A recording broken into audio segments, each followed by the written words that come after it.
Hello! For today's video, papakita ko sa inyo kung anong ginagawa ko kapag may regla ako or kapag masakit yung pusod ko. Ganito yung ginagawa ko. Ganyan po yung putik mo. Ganyan siya. Ganyan. Bababa mo lang siya konti. Ganyan. Ito, itatali ko. Ito. Yan. Ano nga lang ito, termali. Itatali ko siya. Tapos ganyan.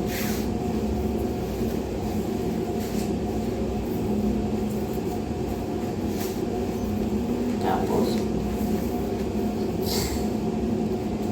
Pero kanina, nagsuot na ako nito simula alas 7 hanggang alas 12. Kaya hindi na masyado masakit yung pusod ko. Kaya tatanggalin ko na siya. Pinakita ko lang sa inyo kung anong ginagawa ko para ano. Kasi hindi na ako umiinom ng gamot kapag meron ako. Yun lang. Thank you.